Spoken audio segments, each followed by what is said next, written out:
call me a god. Everyone welcome back to the channel. आइए देखते हैं कल हम बैंक निफ्टी को किस तरह से ट्रेड करते हैं। तो बात करें अगर बैंक निफ्टी की, तो बैंक निफ्टी में अगर आप देखो तो फिर से वही पैटर्न हमें दिखाई दे रहा है। यहाँ पे अगर आप देखो तो मार्केट में सेलिंग तो आ रही है लेकिन एक डायरेक्शनल मूव नहीं आ रहा है। यहाँ पे मार्केट प्रीवियसली यहाँ पे आया था और प्रीवियसली फ्राइडे को आप देखो तो मार्केट फॉल हो रहा था, धीरे धीरे करके नीचे आया, लेकिन उसके बाद एक रिकवरी आ जा रही है। तो यहाँ पे जितने लोगों ने सेल किया होगा या अपने पोजीशंस होल्ड कर रहे होंगे उनको यहाँ पे एक स्टॉप लॉस हिट हुआ होगा। तो यहाँ पे हो क्या रहा है कि मार्केट एक डायरेक्शन में कंटिन्यूसली मूव नहीं हो रहा है, तो यहाँ पे लोगों को प्रॉब्लम हो रही है ट्रेड करने में। इंट्राडे ट्रेडर्स को यहाँ पे खास करके प्रॉब्लम हो रही है। अगर आप एक पोजिशनल ट्रेडर हो और आपने किसी भी अच्छे स्पॉट पे बाई किया होगा बैंक निफ्टी को या फिर कोई बैंकिंग स्टॉक्स को, अगर से आपने इस एरियाज में कहीं बाई किया होगा, तो अगर आप पोजिशनल ट्रेडर हो तो यहाँ पे आपको फ़ायदा तो बहुत हो रहा है। लेकिन यहाँ पे अगर आप इंट्राडे ट्रेडर हो तो यहाँ पे आपको लॉस देखने को मिल रहा होगा, क्योंकि स्टॉप लॉस बहुत ज़्यादा हिट हो रही है। अगर आप इमीडिएटली अपने प्रॉफिट को कैप्चर नहीं करते हैं तो यहाँ पे आपका स्टॉप लॉस जो है वो हिट हो जा रहा है।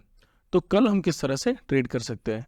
तो अगर कल देखा जाए तो हम यहाँ पे एक पोजीशन मार्क करके रख सकते हैं विच इज़ अराउंड 51,300 टू 51,250 इस एरिया को हम मार्क करके रख सकते हैं। तो कल लेट से अगर मार्केट नीचे खुलता है, गैप डाउन खुलता है, या फिर मार्केट फ्लैट खुल के तेजी से नीचे आता है with in first and second candle, तो यहाँ पे हम क्या करेंगे, यहाँ पे हम एक सेलिंग इनिशिएट कर सकते हैं। जो स्टॉप लॉस होगा वो अराउंड 1:2 का आप टारगेट यहाँ पे ले सकते हो। लेट से आपने एक स्टॉप लॉस लिया है 200 रुपये का, तो आप 400 रुपये का टारगेट यहाँ पे ले सकते हैं। तो यहाँ पे कल मुझे ऐसा लग रहा है एक नेगेटिव मार्केट हमें देखने को मिल सकता है। थोड़ी नेगेटिविटी मार्केट में दिख रही है, मार्केट कंटिन्यूसली इस तरह से ऊपर जा रहा है, तो हो सकता है कि थोड़ा एक हेल्दी करेक्शन हमें देखने को मिले। उसके बाद हो सकता है कि हमें देखना होगा मार्केट फिर किस तरह से मूव करता है। हो सकता है कि मार्केट इस तरह से ऊपर की तरफ जाए, या फिर हो सकता है मार्केट इस तरह से नीचे आए, फिर एक लोअर लो बनाए और उसके बाद नीचे की तरफ मूव करे। तो फिलहाल जो है मार्केट इस एरिया में खड़ा है, तो यहाँ से एक जो करेक्शन है वो फिलहाल शायद एक आ सकता है। तो कल के दिन मैं ट्राई करूंगा मार्केट को सेल करने की। अगर मार्केट फ्लैट खुल के तेज़ी से नीचे आता है या फिर गैप डाउन खुलता है, दोनों ही केस में मैं सेल करूंगा, और जो टारगेट होगा वो अराउंड 50,800-900 इस एरिया के आसपास, इस एरिया के आसपास मुझे लगता है कि एक टारगेट हमें देखने को मिल सकता है।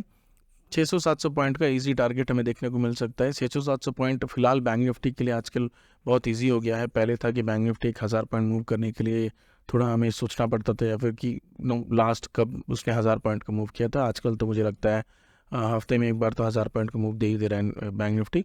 तो यहाँ पे हो सकता है हमें 600-700 पॉइंट का मूव कल भी देखने को मिले, वंस बैंक निफ्टी 51,300 को ब्रेक करते हुए नीचे एक कैंडल क्लोज करता है 15 मिनट चार्ट पे।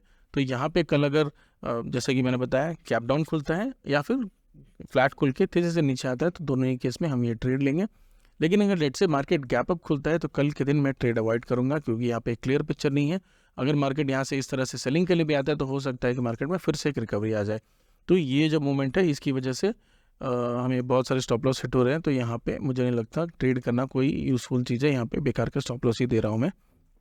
तो कल के दिन अगर मार्केट गैप अप खुलता है तो मैं ट्रेड नहीं करूँगा। अगर फ्लैट खुलता है या फिर गैप डाउन खुलता है तो मैं एक सेलिंग की पोजीशन बनाऊंगा कल, और कल के दिन ही मैं निकाल दूंगा। मैं उसको कंटिन्यू नहीं करूंगा, क्योंकि यहाँ पे हो सकता है कि परसों दिन मार्केट फिर से जो स्टॉप लॉस है उस पोजीशन की, पोजिशनल ट्रेड की, वो हिट कर जाए।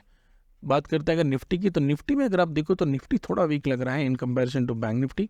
निफ्टी में जो रिकवरी थी, यहाँ से मार्केट सेल हुआ, सेल होकर नीचे आया, यहाँ पे रिकवरी हुई, लेकिन उसके बाद मार्केट में निफ्टी फिर से नीचे आ गया। लेकिन अगर आप देखो तो बैंक निफ्टी ऊपर होल्ड किया, लेकिन मार्केट में निफ्टी फिर से नीचे आ गया। तो यहाँ पे हम क्या कर सकते हैं, कल अगर निफ्टी इसके नीचे कहीं भी खुलता है, लेट्स अराउंड 50 पॉइंट 60 पॉइंट के गैप डाउन खुलता है, या फिर फ्लैट खुल के विद इन 15 मिनट्स यहाँ पे अगर नीचे की तरफ 400 ब्रेक करते नीचे आता है, तो यहाँ पे हम क्या कर सकते हैं, यहाँ पे हम एक 50 रुपये का स्टॉप लॉस ले सकते हैं। टारगेट अराउंड 1:3 रखेंगे हम, क्योंकि यहाँ पे निफ्टी में जो सेलिंग है वो मुझे लग रहा है कि कल एक आ सकती है।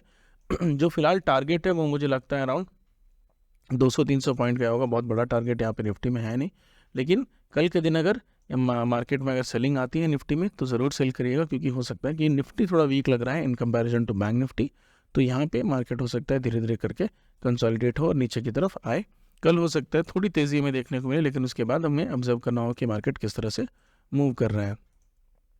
तो अगेन टू समराइज, अगर मार्केट आज के ओपनिंग प्राइस, आज के क्लोज है, सॉरी फ्राइडे के क्लोजिंग प्राइस से कहीं भी अगर गैप डाउन खुलता है एक 50 पॉइंट या फिर फ्लैट खुल के नीचे की तरफ आता है तो यहाँ पे एक सेल में इनिशिएट करूँगा।